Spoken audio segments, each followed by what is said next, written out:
Welcome and thank you for being here. My name is Ilanit Appelfeld and I'm an IP specialist. I'm based in Tel Aviv. I specialize in IP protection. I help companies protect their IP and increase their IP value. And the reason I'm doing this event today is because the best way to learn is from stories. And the story of NVIDIA and Valeo is the perfect case study for learning about IP protection. But before I tell you the story of NVIDIA and Valeo, let's talk about the biggest fear and the most common problem. Every founder or CTO fears a nightmare scenario that one of his team members will get up, fill their pockets with valuable IP, and take it straight to a competitor. And the most common problem is that managers don't think that there is a way to prevent this from happening. They don't have the tools, and basically they just don't want to deal with it. So let's talk about the story of NVIDIA because there is a way to prevent this from happening. Let's call him Adam. Adam works for Valeo, a technology company specializing in parking systems. Adam leaves Valeo and joins NVIDIA. Later, while working for NVIDIA, the company wins a contract for parking systems. Valeo also wins part of that contract to supply hardware. So Valeo supplies the hardware and NVIDIA supplies the software. This means that the companies needs to work together. Now, during a presentation, Adam, which is now in NVIDIA, presents to people from both NVIDIA and Valeo. And at the end of the presentation, Adam minimizes his screen and everyone on the call can see an old Valeo document. The document has sensitive Valeo information and the name of the document is Valeo Doc. This incident causes a big storm. Valeo takes legal action against NVIDIA, accusing NVIDIA of stealing their intellectual property and integrating it into their product. NVIDIA denies, claiming that they had no intention of stealing the code. And what can we learn from this story? So when Adam joins NVIDIA, he supposedly brings IP from his previous employer. And with him, he takes information that he had from Valeo. Now, the lesson here is don't let your new employees bring IP from their previous employers. So no matter who is right in this ongoing case, when a new employee brings IP from his previous employer, your IP may become contaminated. And this contamination happens because it creates legal exposure. It may even influence your innovation roadmap. It blurs the lines of ownership. And if you think about it, if we go back to Adam, it's his first day in NVIDIA. He comes from Valeo. He was exposed to very sensitive information. And the question is, was it made clear to him by NVIDIA that bringing new Valeo documents is unacceptable? The agreement obviously included such a clause, but did someone sit with him to explain that he couldn't bring new IP, older IP from previous employers? So if you're hiring, that's a lesson. Make sure the employment agreement includes a clause saying that bringing IP from previous or documents or proprietary data from your previous employer is strictly prohibited. And then, because people never read agreements, sit down with a new hire and explain how bringing any material from a previous employer is just off limits. So we spoke about what happens when someone comes to work in your company. And this brings us to the next lesson. What happens once the employee is already part of the company? And that's lesson number 2. 1 second. So lesson number 2, protecting your intellectual property during the employment. And this is often the most challenging phase of employment and IP protection because When everyone is in the rush of development, nobody cares about IP protection. But this is exactly when things can go wrong, and when IP leaks. So if we look at our case study, Adam was deeply involved in Valeo in developing advanced parking systems. The project was critical to the company's success in the automotive industry. Now, did anyone make it clear to Adam that he's not supposed to use any of that information outside the company?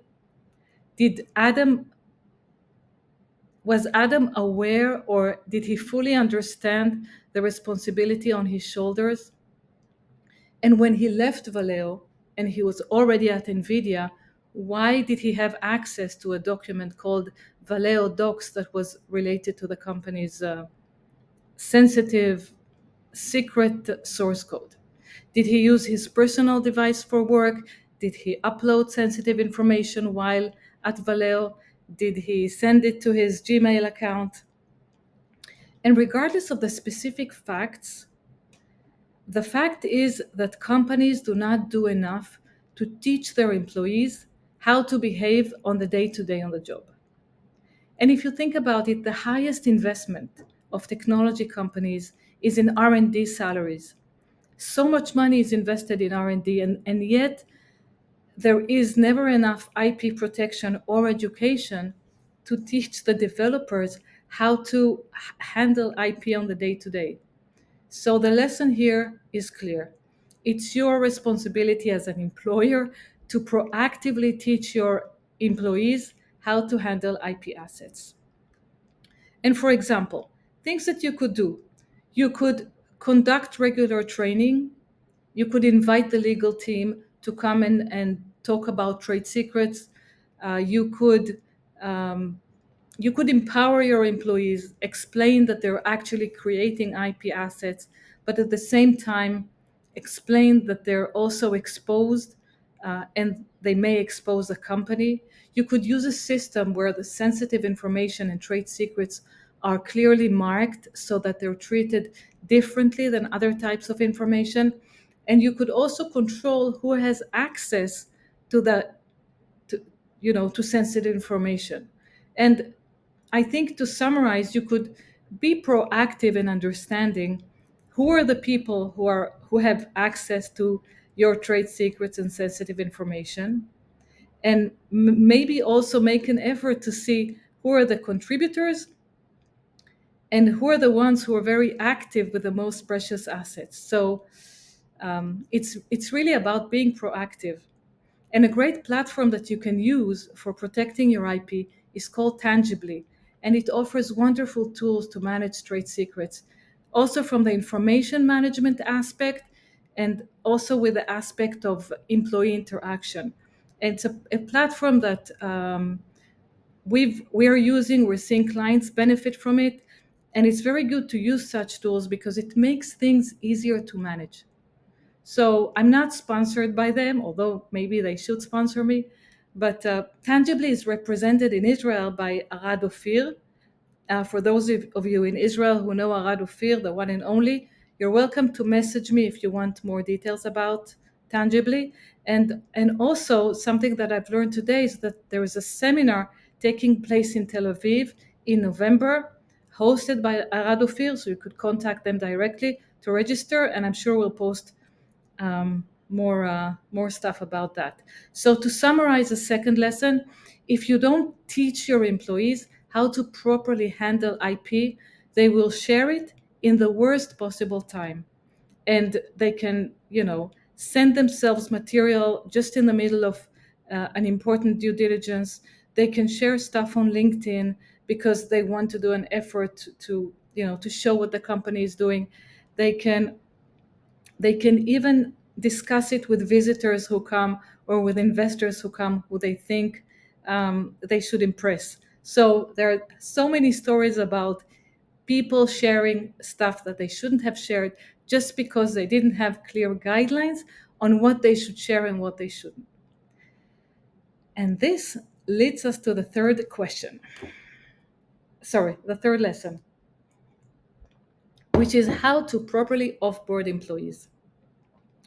So when your developer or data analyst informs you that they're moving on, you need to recognize that this decision it didn't happen overnight.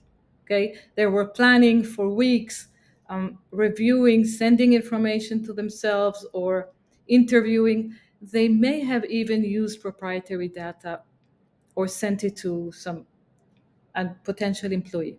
So, what can you still do on that final day? The first thing and most important, maybe, is to conduct a thorough exit interview. And the purpose is to clearly communicate to the person leaving that what their responsibilities are and what the company's expectation of them is. And if we go back to Adam, did Adam get an exit interview before he joined NVIDIA?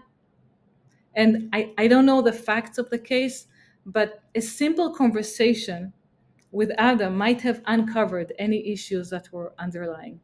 And so let's look at what you could do on your exit interview and on the days before the last day.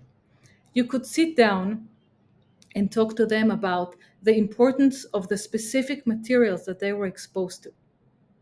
You can remind them of their obligations. You can introduce a stop sign saying that we're expecting you not to disclose certain information that we marked as a trade secret or we shared with you that you're not supposed to share.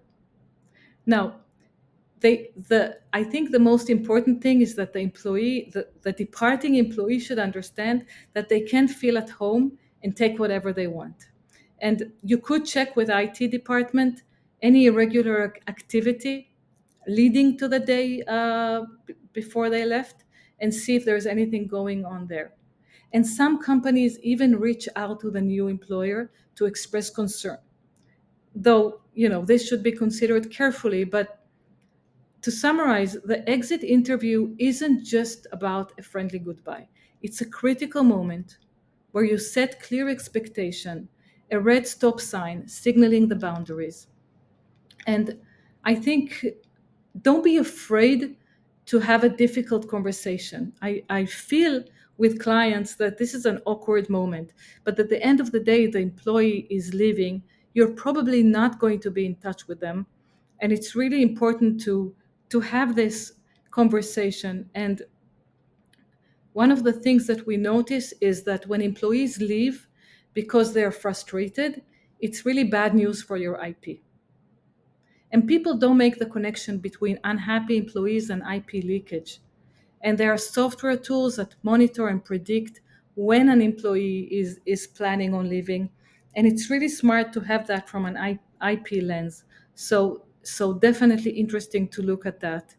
And because you can't really control resignation, but you can control how they feel. Just a sip. So key actions for your interviews: remind employees of exposure. Mention the sensitive IP assets that the employee was exposed to. Tell them what you expect of them and remind them of the stop sign. If you feel that you can't do it, talk to us and we'll help you. We can help you do it. And second, keep communications open. Encourage your employees to ask questions even after they leave the job. They probably won't call you up, but it's important to signal that you are there for any questions and that you care about your IP and what they do with it. We provide our clients with a detailed exit interview script. And if this resonates with you, you're welcome to message me on LinkedIn, and I'm happy to tell you how it looks like. Now, the protection of your IP is important on these three crossroads. So, and to summarize, these are the three lessons. Your IP protection begins when someone comes on board, a new employee.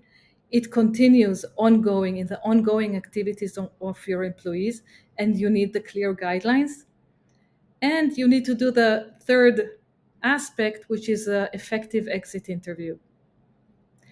And if we bring it back and connect your IP protection to your fundraising and to your investors, then think about this. When discussing your company with investors, they might ask you, what do you do to protect your IP? And what do you do to prevent your IP from being copied? And what they want to see is you have clear guidelines in your company.